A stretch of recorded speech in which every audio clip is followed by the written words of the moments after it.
Hello everyone, कैसे हैं आप सभी। आप सभी बिल्कुल ठीक होंगे, मैं यही सोचती हूँ। और आप सभी ने अपनी तैयारी स्टार्ट कर दी होगी या फिर कंप्लीट करने वाले होंगे। तो हम सभी आज लेकर आए हैं आप सभी के लिए जो आपका तोड़ो कविता है उसके हम एमसीक्यूज करेंगे। तो इसलिए आप सभी तैयार हो जाइए और फटाफट आंसर कमेंट बॉक्स में आपको देते हुए चलना है। तो देखो, फर्स्ट क्वेश्चन हम सभी के सामने है, कहा गया है यहाँ पर। एक बार कलर चेंज कर लेते हैं। फर्स्ट क्वेश्चन है, कवि ने बाधाओं का प्रतीक किन्हें कहा है। अगर तोड़ो कविता नहीं आती है आपको और एक्सप्लेनेशन की वीडियो चाहिए तो मैं जो कमेंट बॉक्स होगा उसमें कमेंट में पिन कर दूंगी। और साथ ही साथ पहले भी हमने पोएम के एमसीक्यूज करवा चुके हैं, तो उन्हें भी देखिए। जितने एमसीक्यूज करेंगे उतना फायदा होगा। तो देखो, ये हमारा अगर कहूँ तो सेकंड पार्ट है तोड़ो कविता का। तो यहाँ पर हमारे कवि ने जो बाधा है, यानी कि तोड़ो कविता में बेसिकली कवि क्या बताना चाहता है, यहाँ पर हमें सबसे पहले ये बात समझ लेनी है। तो तोड़ो कविता में जो कवि है उसने यही बताया है कि जो ऊसर, जो बंजर, जो भूमि है, जो धरती है, उसे तोड़ डालो और फिर उसके बाद वहां पर गोड़ो गोड़ो गोड़ो शब्द का प्रयोग किया है, यानी कि बाद में वहां पर सृजन कार्य हो सकता है।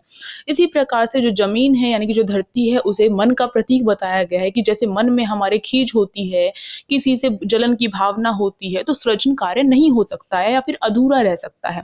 तो इसलिए पहले उसे हटाना पड़ेगा और फिर हमें क्या है, फिर हमें सृजन कार्य करना है। सृजन मतलब होता है कुछ एक तरीके से सृजन मतलब कुछ नया करना, कुछ रचना करना, ठीक है। तो इसलिए यहाँ पर जो है, यहाँ पर मन रूपी जो खींच है यानी कि इनडायरेक्टली बात कह रहा है यहाँ पर कवि। तो इसलिए ये जो कविता है इसमें इनडायरेक्टली बात कही गई है कवि के द्वारा। इसलिए जो सीबीएसई है बहुत बारी या कहूँ हर बार इस तोड़ो कविता से जो आपके एमसीक्यूज हैं वो देती ही देती है। तो इसलिए इसके एमसीक्यूज करना बिल्कुल भी मत भूलिएगा।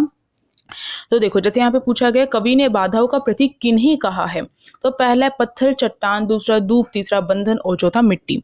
तो कवि ने जो पत्थर चट्टान होती है उनको कहा है किसका, बाधाओं का प्रतीक। क्योंकि जिस प्रकार से धरती पे पत्थर चट्टान होती है और उसके होने के बाद हम क्या कर सकते हैं, खेती नहीं कर सकते हैं, सृजन कार्य नहीं कर सकते हैं।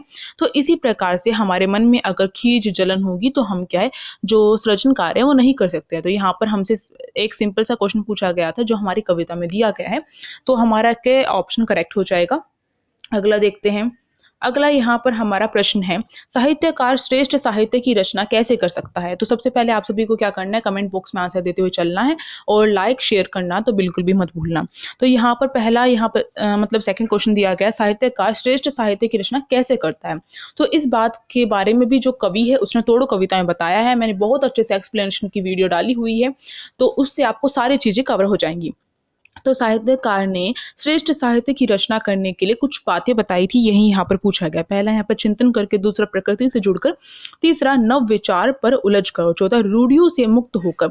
तो कवि क्या है, रूढ़ियों से मुक्त होकर क्या कर सकता है, जो सृजन कार्य है, जो साहित्यकार है वो क्या कर सकता है, एक साहित्य की रचना कर सकता है। जो रूढ़ियां होती है यानी कि जो बरसों से चली हुई जो अवधारणाएं आ रही हैं उनको तोड़कर, उनसे मुक्ति पाकर ही एक साहित्य की रचना कर सकता है। तो इसलिए यानी कि रूढ़ियों में बदकर करेगा, जैसे कि पहले क्या कहा जाता था, महिलाओं को चार दीवारी में रहना है, तो उससे बदकर करेगा तो साहित्य सही तो नहीं है ना। साहित्य होता है कि जो पुरानी रूढ़ियां होती हैं, जो विचारधाराएं खराब होती हैं, उनका क्या करना पड़ता है, कटाक्ष करना पड़ता है, उनका क्या करना पड़ता है, विरोध करना पड़ता है साहित्य में। तो इसी प्रकार से रूढ़ियों से मुक्त होकर किया जाता है साहित्यकार के द्वारा साहित्य की रचना। अगला क्वेश्चन देखते हैं, थर्ड वाला अपना थर्ड क्वेश्चन। यस, आ गया। देखो, प्रति की खेत, जो प्रति को खेत में बदलने के लिए क्या करना पड़ता है, जो प्रति जमीन होती है उसे खेत में बदलने के लिए क्या करना पड़ता है। पहला है पेड़ रहना, पड़े रहना, दूसरा है दौड़ना, तीसरा सींचना और चौथा यहाँ पर है जोतना। तो प्रति की जो खेत होते हैं यानी जो प्रति होती है उस जमीन को, यानी कि बंजर हो गई या प्रति जमीन हो गई, उसे खेत में तब्दील करने के लिए, बदलने के लिए क्या चीज करना पड़ता है, उसे तोड़ना पड़ता है प्रति की जो जमीन होती है। तो इसलिए हमारा ये जो बी ऑप्शन है करेक्ट हो जाएगा। अगला क्वेश्चन हमारा है, मन की ऊब तथा खींच से मुक्त होना क्यों जरूरी है। अगर मन में अगर ऊब है, खींच है किसी के प्रति, तो उससे हमें उन दोनों चीजों को निकाल फेंकना क्यों इंपॉर्टेंट है, यहाँ पर ही पूछा गया। पहला है यहाँ पर क्योंकि यह हमें सुस्त करती है, दूसरा क्योंकि यह नव सर्जन में बाधा उत्पन्न करती है, तीसरा क्योंकि यह हमें विकास कार्यों की प्रेरणा देती है और चौथा इनमें से कोई नहीं। तो मैं यही आशा करती हूँ कि आप सभी ने आंसर दे दिया होगा। तो इसका हमारा ऑप्शन नंबर जो बी होगा करेक्ट होगा, क्योंकि यह नव सृजन का जो कार्य है, यानी कि जो सृजन नहीं करने देगी। अगर मन में खीज होगी, ऊब होगी किसी के प्रति, तो हम चाह कर भी जो अपना काम करना चाहते हैं वो हम नहीं कर पाएंगे। तो नव सृजन कार्य में बाधा उत्पन्न करती है, इसलिए इसे निकाल फेंकने के लिए कवि इनडायरेक्टली तोड़ो कविता की रचना की है कवि ने। अगला क्वेश्चन देखते हैं। देखो अगला क्वेश्चन आ गया, मिट्टी में रस किस प्रकार आता है। तो मिट्टी में जो रस होता है वो किस प्रकार से आता है। क्या मिट्टी में जो मीठा जो पानी है वो मिलाने के बाद आ जाता है, नहीं ना। तो ये हमने पढ़ा था अपनी तोड़ो कविता में। तो मिट्टी में रस किस प्रकार से आता है। पहला है अच्छी प्रकार से जोतने पर, दूसरा जमकर तोड़ने पर, तीसरा सिंचाई करने पर और चौथा समतल करने पर। तो आप सभी आंसर दीजिए, इसका क्या होगा फटाफट कमेंट बॉक्स में। तो इसका ऑप्शन नंबर जो ए है, अच्छी प्रकार से जोतने पर। अगर हम यानी कि मिट्टी में जो रस कब आएगा, जब हम हर चीज को हटाकर फिर क्या है उसे अच्छे प्रकार से जोतेंगे, तब आएगा मिट्टी में रस। तो इसलिए का ऑप्शन आपका करेक्ट हो गया। अगला देखिए, अगला है हमारा 6th, कविता का आरंभ किस शब्द से हुआ है। तो कविता का जो आरंभ है, कविता की जो शुरुआत है हमारी, तोड़ो कविता की जो शुरुआत है वो किस प्रकार से हुई है। और इसी प्रकार से पूछा जाता है कि तोड़ो कविता का जो अंत है वो किस प्रकार से हुआ है। पहला ऑप्शन है आधे आधे, दूसरा तोड़ो तोड़ो, तीसरा मोड़ो मोड़ो और चौथा जागो जागो।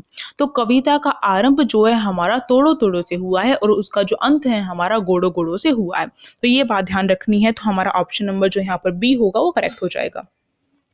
अगला क्वेश्चन देखिए, अगला 7th क्वेश्चन है, पूछा क्या है, कवि ने गोड़ो गोड़ो गोड़ो शब्द से कविता का अंत क्यों किया। अभी मैंने बताया ना गोड़ो गोड़ो शब्द लगाया, तो ऐसा क्यों किया है कवि ने। तो ये जब मैं आपको पिछली बार भी एमसीक्यूज करवा रही तभी भी बताया था मैंने। जैसे मैंने बताया आपको कि मैं पहले भी एमसीक्यूज की वीडियो डाल चुकी हूँ तोड़ो कविता की, तो वो एमसीक्यूज भी आप सभी को देखने हैं।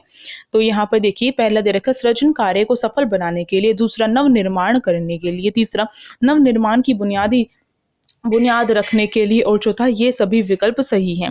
तो कौन सा ऑप्शन आपका यहाँ पर करेक्ट होगा। यहाँ पर ऑप्शन नंबर जो ए है, यानी कि सृजन कार्य को सफल बनाने के लिए जो क्या है गोड़ो गोड़ो जो शब्द है उसका प्रयोग किया गया, यानी कि तोड़ने के बाद हम गोड़ने का काम करेंगे। यानी कि जब हमारी धरती में कुछ भी चीज होगी तो उसे तोड़ने के बाद हम क्या करेंगे, उसमें गोड़ने का काम यानी कि सृजन कार्य का काम करेंगे शुरू। तो इसलिए क ऑप्शन करेक्ट हो गया। अगला देखते हैं, अगला हमारा 8th क्वेश्चन है और दिया गया है हमें, देखो, मिट्टी कब बीज को अंकुरित करने में सहायक होगी। तो मिट्टी जो है कब बीज को अंकुरित करने में, यानी कि बीज अगर बो डाल दिया जाता है तो उसे जो बीज है उससे फसल बनने में कब जो है वो सहायक होगी, यही पूछा गया है। तो इसलिए आपका ऑप्शन नंबर ए, रंगहीन होकर, दूसरा खनिज युक्त होकर, तीसरा रस युक्त होकर और चौथा है यहाँ पर दूब रहित होकर। तो किस प्रकार से जो है मिट्टी में जो बीज होते हैं वो कब जो है अंकुरित होते हैं, रस युक्त होकर, जब उनमें रस जो है वो शामिल होते हैं, यानी कि सृजन कार्य करने के बाद। तो यहाँ पर का ऑप्शन करेक्ट हो गया। आगे देखो, आगे तोड़ने का काम पूरा होने के बाद क्या होता है। जब तोड़ने का काम पूरा हो जाता है तो उसके बाद क्या होता है। पहला विश्राम होता है, दूसरा नव निर्माण होता है, तीसरा ऑप्शन है विचार मंथन होता है और चौथा ऑप्शन है इनमें से कोई नहीं। तो देखो, तोड़ने के बाद यानी कि जो भी खींच वगैरह ऊब वगैरह होती है धरती में, उसे तोड़ने के बाद, उसे निकाल फेंकने के बाद क्या काम होगा। तो उसके बाद नव निर्माण होगा, यानी कि सृजन कार्य होगा। तो यहाँ पर हमारा बी ऑप्शन करेक्ट हो गया। तो आप सभी आंसर दे रहे होंगे और आप सभी ने लाइक कर ही दिया होगा।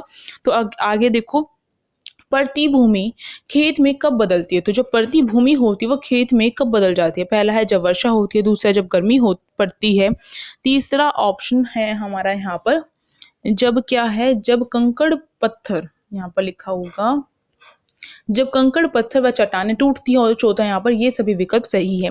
तो जो हमारा क्वेश्चन क्या था, हमारा क्वेश्चन था प्रतिभूमि खेत में कब बदलती है।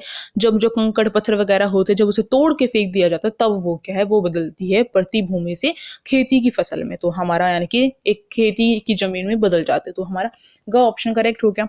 अगला क्वेश्चन देखो, अगला 11th है, पूछा गया है कवि आधे आधे गाने से क्या कहना चाहता है। तो कवि आधे आधे गाने से, पहला ऑप्शन आधे अधूरे गीतों से रचना सार्थक नहीं लगती, दूसरा आधे आधे गाने सुनने में निष्प्राण लगते हैं। ये जो क्वेश्चन बार बार सीबीएसई के द्वारा पूछा जाता है तो अच्छे से करना। अगला है आधे आधे गाने मन में खींच उत्पन्न होती है और चौथा ये सभी विकल्प सही है। तो कौन सा ऑप्शन आपका करेक्ट होगा, आधे आधे गाने से क्या कहना चाहता है। तो कभी का मतलब यहाँ पर आधे-आधे गाने का मतलब है जब हम कार्य करते हैं और उसके बाद क्या है वो कार्य सफल नहीं हो पाता है। तो इस प्रकार से आधे अधूरे जो गीत है वो रचना सार्थक नहीं लगती। तो बिल्कुल ठीक है, रचना सार्थक तो नहीं है ना वो, यानी कि आधा करके छोड़ देंगे तो वो ना तो वो रचना रही है, यानी कि ना तो उसको शुरुआत कह सकते हैं, ना अंत कह सकते हैं। ये भी ठीक है। अगला देखो, आधे-आधे गाने सुनने में प्राण लगते हैं, तो ये हम नहीं कहेंगे, तो इसलिए केवल ए ऑप्शन अपना करेक्ट हो जाएगा। आगे देखते हैं, तोड़ो तोड़ो में कौन सा अलंकार है? तो तोड़ो तोड़ो जो कविता है उसमें कौन सा अलंकार है? पहला यमक अलंकार, दूसरा श्लेष अलंकार, तीसरा अनुप्रास अलंकार और चौथा पुनरुक्ति प्रकाश अलंकार। तो तोड़ो तोड़ो में जो अलंकार पूछा गया है, तो यहाँ पर हमारा पुनरुक्ति प्रकाश अलंकार होगा, क्योंकि एक शब्द की आवृत्ति एक से ज्यादा बार हुआ, यानी कि एक शब्द एक से ज्यादा बार रिपीट हुआ, तो इसलिए पुनरुक्ति प्रकाश अलंकार अपना डी वाला ऑप्शन करेक्ट हो गया। आगे देखो, कवि के अनुसार रचनात्मकता में क्या बाधक है? तो रचनात्मकता में क्या बाधा होती है? पहला है जिज्ञासा, दूसरा आत्मगौरव, तीसरा ऊब और चौथा अभिमान। तो रचनात्मकता से क्या होती है? जो रचनात्मकता होती है यानी कि सृजन कार्य में क्या चीज बाधा पहुंचाती है, बाधा उत्पन्न करती है, यानी कि जब हम रचना करते हैं यानी कि सृजन कार्य करते हैं तो उस टाइम पर क्या चीज बताई है कवि ने कि वो बाधा उत्पन्न करती है, तो वो हमारी ऊब जो होती है वो बाधा उत्पन्न करती है, तो इसलिए अपना ग वाला ऑप्शन करेक्ट हो जाएगा। यानी कि अगर हम जो है मन में हम कुछ सर्जन कार्य करने की ठान लेते हैं और करना शुरू करते हैं, अगर हमारे मन में ऊब होती है, जलन की भावना होती है किसी से, तो हम नहीं कर पाते हैं, तो इसलिए ग ऑप्शन करेक्ट हो जाएगा। अगला क्वेश्चन देखो, अगला है, मन के मैदानों में किस अलंकार की छाट बिखरी है? तो मन के मैदान में कौन सा अलंकार है? पहला है यमक अलंकार, दूसरा अनुप्रास अलंकार, तीसरा उत्प्रेक्षा अलंकार और चौथा श्लेष अलंकार। तो यहाँ पर हमारा जो देखो म और म, यहाँ पर जो दो शब्द हैं, क्योंकि बीच में तो ये सहायक लगा हुआ है, हमारे सहायक क्रिया का कार्य कर रहे हैं, तो ये जो दो शब्द हैं इनके स्टार्टिंग में म जो है वो लगा हुआ सेम है, तो इसलिए आपका ऑप्शन नंबर कौन सा ठीक होगा? ये बी वाला यानी कि अनुप्रास अलंकार करेक्ट होगा। आगे चलिए, अगला क्वेश्चन है हमारा, मानव जीवन को सरल और सरस बनाने में क्या बाधक है? तो मानव जीवन को सरल बनाने में और सरस बनाने में क्या चीज बाधा उत्पन्न करती है? पहला मन की खींच, दूसरा मन का उत्साह, तीसरा मन का प्रबल होना और चौथा इनमें से कोई नहीं। तो यहाँ पर हमारा क वाला ऑप्शन करेक्ट होगा, यानी कि मन की खींच जो है क्या करती है? मानव जीवन को सरल या सरस बनाने में, अच्छा बनाने में मानव जीवन में बाधा उत्पन्न करती है। क्या चीज? अगर मन में खींच होती है, हम जलन भावना रखते हैं, तो हम खुश होकर भी खुश नहीं हो पाते हैं, सृजन कार्य कर कर भी हमारा सृजन कार्य पूर्ण नहीं हो पाता, तो इसलिए ए ऑप्शन करेक्ट हो जाएगा। और इसी के साथ आपका तोड़ो जो कविता के एमसीक्यू पार्ट 2 है वो यहाँ पर कंप्लीट होता है। मोस्ट जो ये बार बार रिपीट होने वाले जो एमसीक्यूज ऐसी वैसी पूछती है, तोड़ो कविता बहुत बहुत बहुत इंपॉर्टेंट है, आपको कवर करनी ही करनी है। इसके साथ साथ जो पार्ट 1 है एमसीक्यूज का वो भी देखना, कमेंट बॉक्स में मैं दे दूंगी। तो इसके साथ साथ और भी बाकी जो पोएम्स है हमने सारी करवाई हुई है, सारे चैप्टर्स करवाए हुए हैं, तो उनको भी देखना मत भूलना। अब जो है हम मिलेंगे अपने नेक्स्ट क्लास में, तब तक के लिए take care, bye bye, thank you so much.